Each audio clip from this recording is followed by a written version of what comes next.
Just look at our journey in the last decade.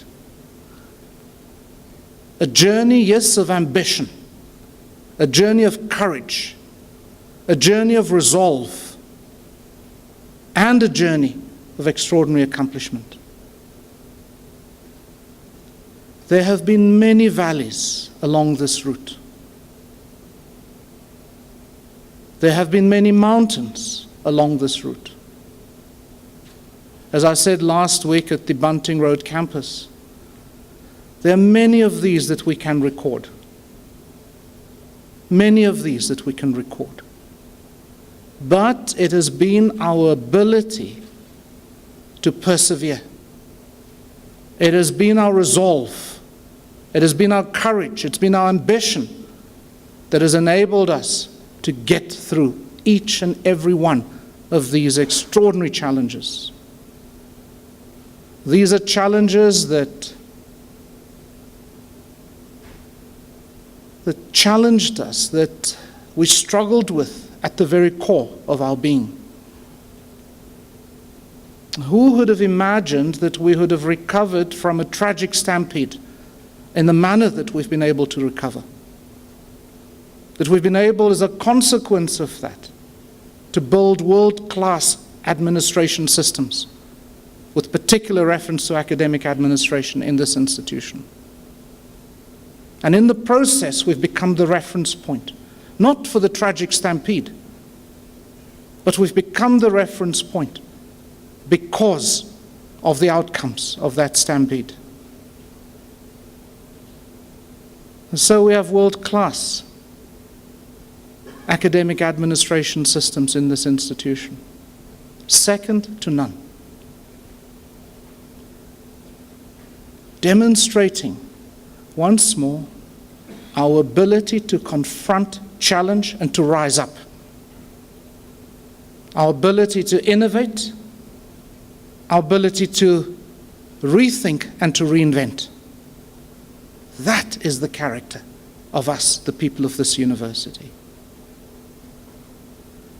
It is because of that character that the accomplishments that we can record today, to skeptics and to cynics, it is because of that courage, that ambition, that resolve, that we can record these accomplishments. As I said again last week, my own sense is that many of these accomplishments have come early. Perhaps a little bit early. A little bit earlier than I expected them. But what is this thing called that we reflected on at the ELG the other day? The Matthew effect. Unto those who put in great effort, you can see my own interpretation now.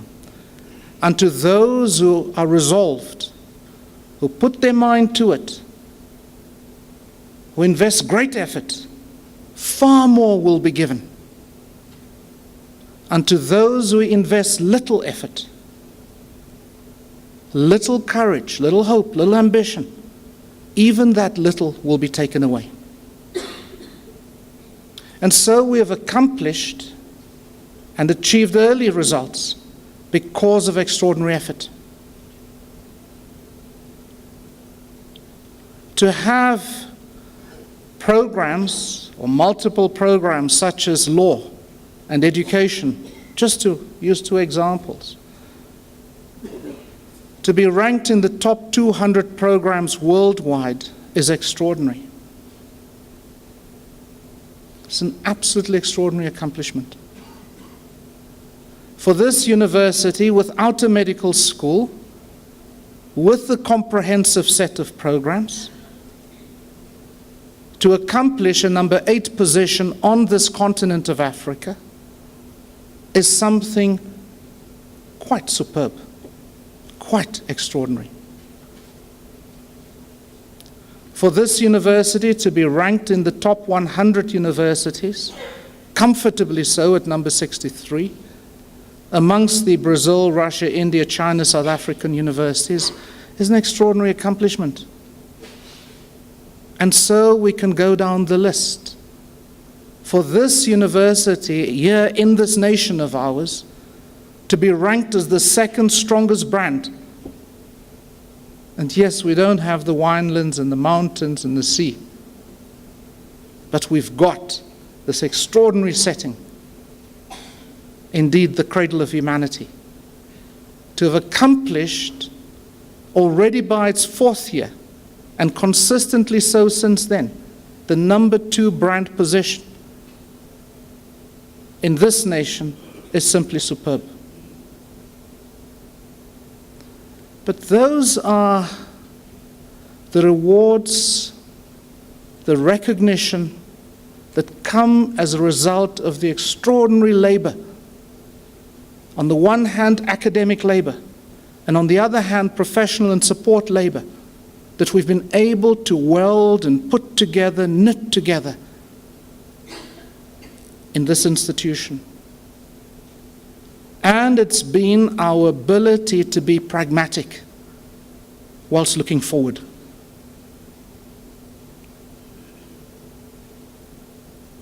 We don't kick out, as we saw last night in Parliament at the first opportunity, the 6% who differ with us.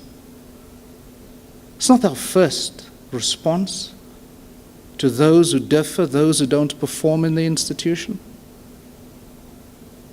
No, we make every effort to enable all of us to make a contribution. And we are pragmatic. We seek to build consensus. Sometimes we stumble, but most of the time we put in great effort to build a pragmatic consensus manner forward.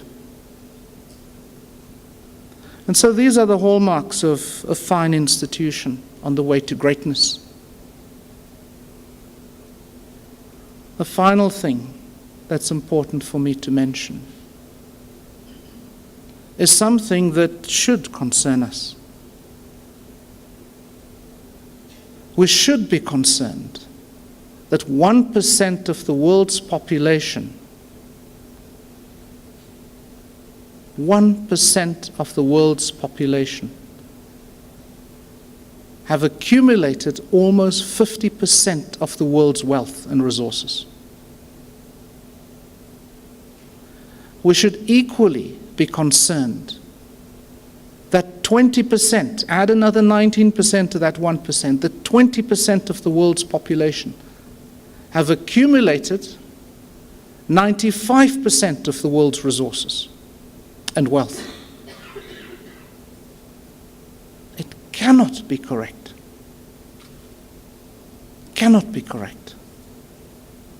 Moreover, it cannot be correct when that 20% seek to capture institutions such as universities. Because the only way in which they can reproduce themselves is by capturing institutions such as ours. And how do they capture institutions such as ours? They capture it by influencing and shaping who we admit into our institutions.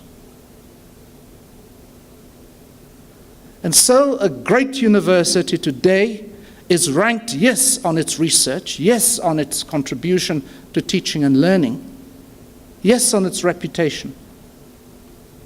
But it is also ranked on its ability to exclude the poorest of the poor. Now, if that is the meaning of a great university, then this University of Johannesburg offers the alternative. That greatness is about our ability to demonstrably, definitively embrace the poorest and the weakest in our nation.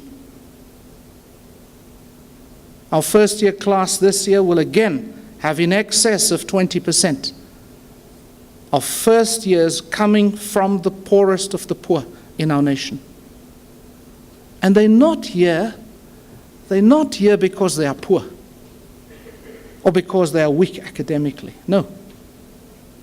They are here because they meet our admission requirements and exceed it. And we are going to make every effort to make sure that they will accomplish, and in turn their families and their communities will accomplish, so that one of the lasting legacies of this institution will be its influence in knitting together the fragments of our nation, the fragments of our society. That, for me, is the meaning of greatness. An ability to contribute definitively, determinately, to building an inclusive and a caring society, inasmuch as we make a fundamental contribution to humanity's prosperity through our research, through our innovation, and through our teaching and learning. And so, we have prevailed. We have accomplished magnificently because of your efforts, because of our efforts. This year is a year of celebration. It's a year of looking back. It's a year to pause. It's also a year to look ahead. It's a year to lay the foundations for the next decade. It's a year to prepare the ground. It's a year to find out what it is that will get us to 2025. Often we will learn that what got us to 2015 will not help us as we strive to get to 2025. And so let us use this year then to examine, to look at self, to look at our teams, to look at our collective, to ask the questions, to answer those questions, but to be able to say, this has been an epic journey. An epic journey with extraordinary accomplishments because of you, because of us. I thank you. Ngiyabonga kakhulu.